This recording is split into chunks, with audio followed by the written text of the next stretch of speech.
Well, it's confession time for me. I hate to wait. I hate it.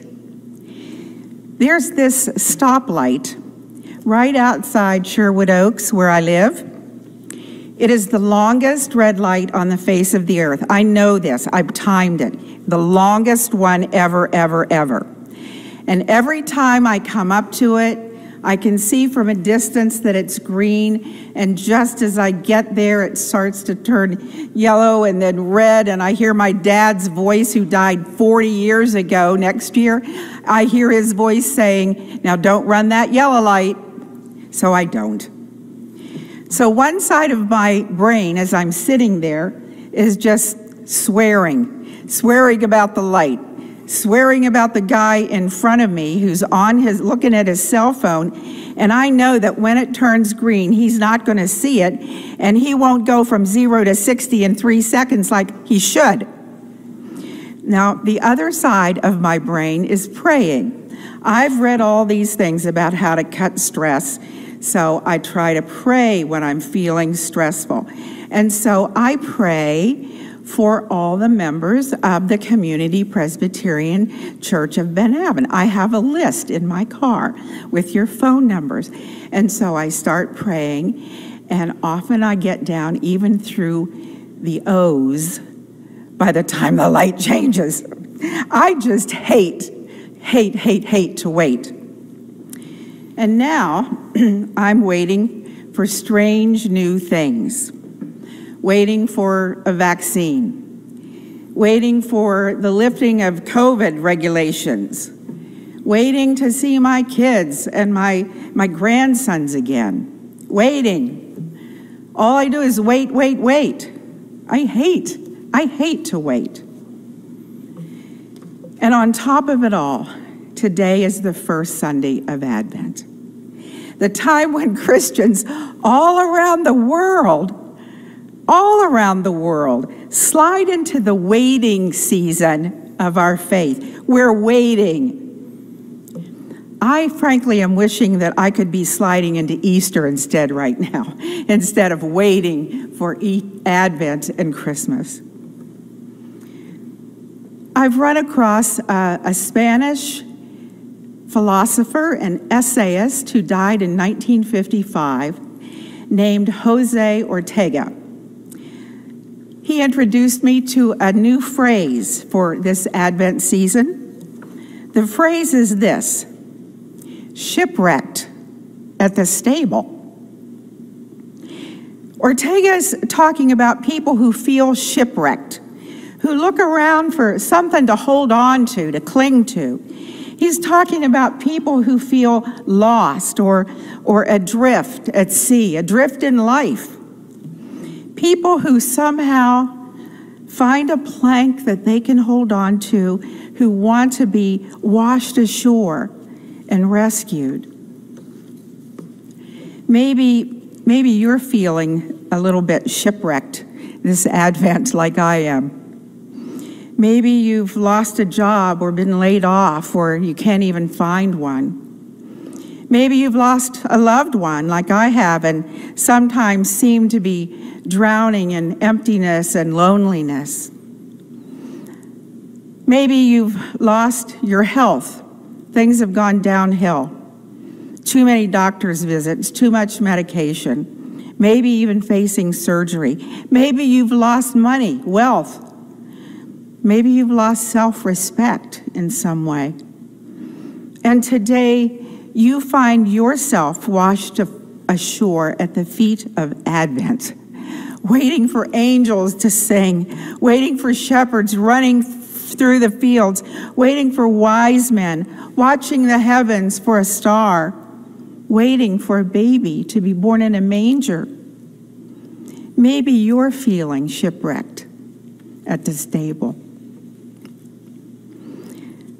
Over the years, I've collected stories about Christmas and often read them to my daughters when they were younger, or used them on Christmas Eve at the churches I've served.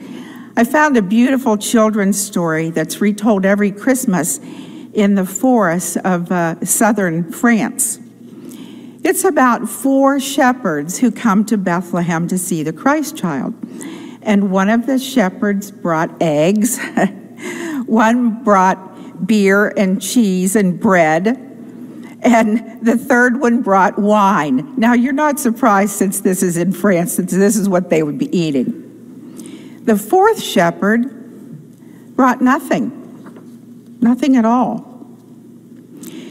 Now, the first 3 shepherds, they were chatting with Mary and Joseph and commenting on how well Mary looked after just giving birth, and how cozy their little living space was, and what a beautiful starlit night it was. They congratulated the proud parents. They presented them with their gifts, and they assured them that if they needed anything, just let us know, we'll be here. Finally, one of the 3 asked, "Where's our buddy? Where's the other shepherd?" They searched up and down, high and low, inside and out. And finally, one of them peeked through the blanket that was there to keep the draft out from the baby, peeked into the manger. And there, kneeling at the crib, was the 4th shepherd. Throughout the whole time, he had brought his praise, his adoration, whispering, "Yesu, Yesu, Yesu." The shipwrecked at the stable are captivated by joy and wonder this Advent. They have found something to cling to in the fields of Bethlehem, wrapped in swaddling clothes and lying in a manger, not in looking good or cozy living or starlit nights. The shipwrecked at the stable have found meaning in Jesu, the Christ child. There's another true story I've enjoyed. This one happened in the United States, in Henderson, South Carolina, back in the 1980s. The story is told that the day before Christmas, a little boy named Richard Ballinger was helping his mother wrap presents. And his mother asked him to do a favor for her. She asked Richard to shine up her patent leather shoes for church because she had too much to do before church that night.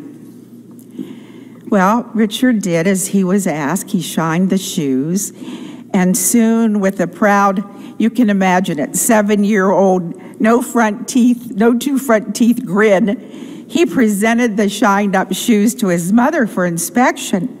And she was so pleased with Richard that she rewarded him with a quarter.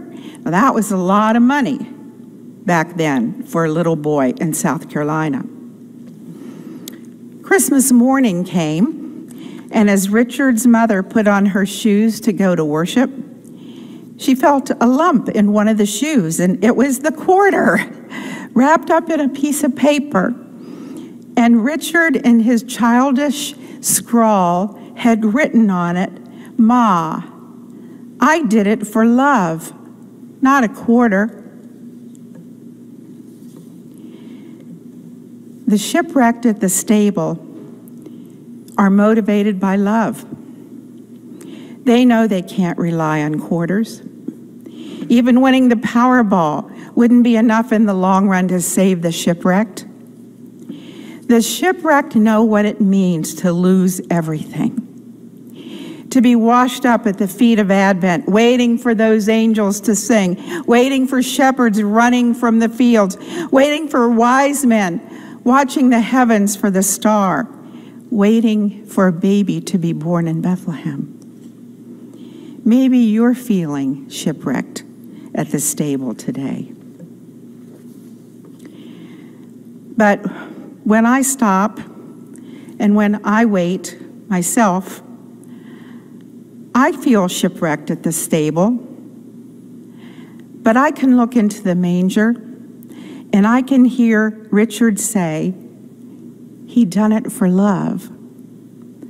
God done it for love.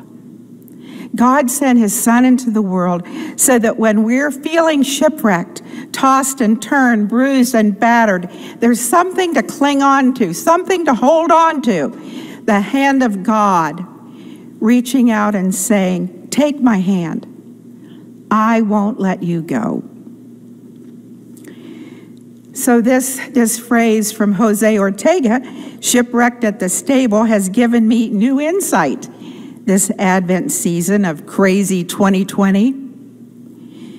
If I'm fretting about what to wear to go pick up my mail, which in my life is my big daily outing at Sherwood Oaks, if I'm fretting about what to wear, I hear the shipwrecked say to me, put on Christ. When we're worried about money, what's there, what's not there, the shipwrecked say to us, you have only one master. Serving him is incompatible with any other servitude. When one political power attempts to overtake another political power, the shipwreck can say to the whole world, however powerful you are, it won't matter. War causes more war. Death causes more death. In power struggles, nobody wins ultimately. Friends, whether you're feeling shipwrecked or not, Christmas is coming. And Christmas means that God has given us nothing less than himself. And his name is Jesus Christ. And his gifts are joy and wonder and love and hope. Don't be willing to settle for anything less. Don't order just a piece of toast when Eggs Benedict are on the menu. Don't come with a little juice glass when God has nothing less to give you than the vast ocean of living water. Don't be contented with a nice Christmas when Jesus said, it has pleased my Father to give you the kingdom. This year, 2020, has been a shipwreck of a year. So Jose Ortega's phrase, shipwrecked at the stable, is showing me, and I hope it's showing you, the meaning of Christmas in its purest form. God, Jesu